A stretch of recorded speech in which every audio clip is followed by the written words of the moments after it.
മക്കയിൽ Saudi Arabia, Pakistan, തുർക്കി എന്നീ രാജ്യങ്ങൾ ഒപ്പുവെച്ച സംയുക്ത പ്രതിരോധ കരാറിൽ ബംഗ്ലാദേശും ചേരാൻ താൽപര്യം പ്രകടിപ്പിക്കുന്നുവെന്ന റിപ്പോർട്ടുകൾക്കിടെ പശ്ചിമേഷ്യയിലെ സംഭവവികാസങ്ങൾ ഇന്ത്യ സൂക്ഷ്മമായി നിരീക്ഷിച്ചു വരികയാണെന്ന് വിദേശകാര്യ മന്ത്രാലയ വക്താവ് രൺധീർ ജയ്സ്വാൾ വ്യക്തമാക്കി. ബംഗ്ലാദേശ് കൂടി ഈ കൂട്ടായ്മയുടെ ഭാഗമാകാനുള്ള സാധ്യത ദക്ഷിണേഷ്യയിലെ തന്ത്രപരമായ സമവാക്യങ്ങളിൽ പുതിയ മാറ്റങ്ങൾക്ക് വഴിയൊരുക്കുമെന്നാണ് വിലയിരുത്തൽ. സൗദി കിരീടാവകാശി മുഹമ്മദ് ബിൻ സൽമാൻ, തുർക്കി president Recep Tayyip Erdogan, Pakistan പ്രധാനമന്ത്രി ഷഹബാസ് ഷെരീഫ് എന്നിവർ മക്കയിൽ നടന്ന ചടങ്ങിലാണ് സംയുക്ത പ്രതിരോധ കരാറിൽ ഒപ്പുവെച്ചത്. കൂട്ടായ സുരക്ഷ ശക്തിപ്പെടുത്തുകയും മേഖലയിലും അതിനപ്പുറവും സമാധാനം, സുരക്ഷ, സ്ഥിരത എന്നിവ പ്രോത്സാഹിപ്പിക്കുകയുമാണ് കരാറിന്റെ പ്രധാന ലക്ഷ്യമെന്ന് രാജ്യങ്ങൾ വ്യക്തമാക്കിയിട്ടുണ്ട്. കരാറിലെ ഏതെങ്കിലും രാജ്യത്തിനെതിരെ നടക്കുന്ന സായുധ ആക്രമണം 3 രാജ്യങ്ങൾക്കെതിരായ ആക്രമണമായി കണക്കാക്കി കൂട്ടായ പ്രതിരോധ സംവിധാനം ശക്തിപ്പെടുത്തുന്നതും കരാറിന്റെ പ്രധാന സവിശേഷതയാണ്. ബംഗ്ലാദേശ് ഈ കൂട്ടായ്മയിൽ ചേരുന്നതിനെക്കുറിച്ച് ഔദ്യോഗികമായി അന്തിമ തീരുമാനം പ്രഖ്യാപിച്ചിട്ടില്ലെങ്കിലും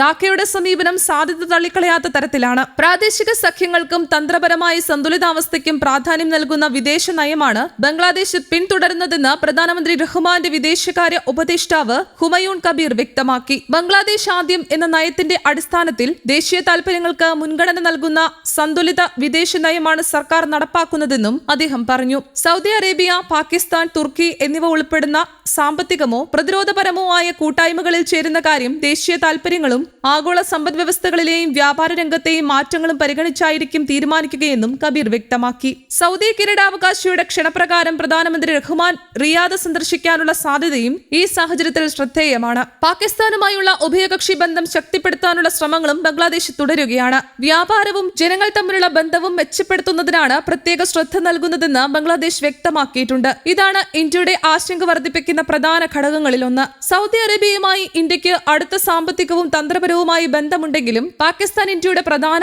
എതിരാളിയാണ്. അതേസമയം ബംഗ്ലാദേശുമായുള്ള ഇന്ത്യയുടെ ബന്ധത്തിലും അടുത്ത കാലത്ത് രാഷ്ട്രീയവും നയതന്ത്രപരവുമായ അസ്വാരസ്യങ്ങൾ രൂപപ്പെട്ടിട്ടുണ്ട്. ഷെയ്ഖ് ഹസീനയെ ചുറ്റിപ്പറ്റിയുള്ള വിഷയങ്ങൾ ഇന്ത്യ ബംഗ്ലാദേശ് ബന്ധത്തിൽ നിർണായകമായി തുടരുന്നതിനിടെയാണ് ബംഗ്ലാദേശിന്റെ പുതിയ നീക്കം. പാകിസ്ഥാനുമായുള്ള പ്രതിരോധ സഹകരണം കൂടുതൽ ശക്തിപ്പെട്ടാൽ ഇന്ത്യയുടെ കിഴക്കൻ അതിർത്തിയുമായി ബന്ധപ്പെട്ട സുരക്ഷാ കണക്കുകൂട്ടലുകളിലും മാറ്റമുണ്ടാകാം. ഭീകരവാദം, അതിർത്തി സുരക്ഷ, രഹസ്യാന്വേഷണം തുടങ്ങിയ വിഷയങ്ങളിൽ ഇന്ത്യ കൂടുതൽ ജാഗ്രത പുലർത്താൻ സാധ്യതയുണ്ട്. സമുദ്ര സുരക്ഷയും ഈ വിഷയത്തിൽ പ്രധാനമാണ്. പാകിസ്ഥാനും തുർക്കിയും സമുദ്ര സുരക്ഷാ സഹകരണത്തിന് പിന്തുണ നൽകുകയും സൗദി അറേബ്യ കപ്പൽ ഗതാഗത പാതകളും ഊർജ്ജ വിതരണ മാർഗങ്ങളും സംരക്ഷിക്കുന്നതിന് പദ്ധതികൾ മുന്നോട്ട് വെക്കുകയും ചെയ്യുന്ന സാഹചര്യത്തിൽ ബംഗ്ലാദേശിന്റെ പങ്കാളിത്തം ബംഗാൾ ഉൾക്കടലിലും ഇന്ത്യൻ മഹാസമുദ്ര മേഖലയിലും പുതിയ തന്ത്രപരമായ ചലനങ്ങൾക്ക് കാരണമാകാം. ചില നിരീക്ഷകർ മക്ക കരാറിനെ ഇസ്ലാമിക് നാറ്റോ എന്ന് വിശേഷിപ്പിക്കുന്നുണ്ടെങ്കിലും നിലവിലെ ഘട്ടത്തിൽ അതിനെ നാറ്റോയുമായി നേരിട്ട് താരതമ്യം ചെയ്യുന്നത് ശരിയല്ല. എന്നിരുന്നാലും സൗദിയുടെ സാമ്പത്തിക ശക്തി, പാകിസ്ഥാന്റെ സൈനിക ശേഷി, തുർക്കിയുടെ പ്രതിരോധ സാങ്കേതിക വിദ്യ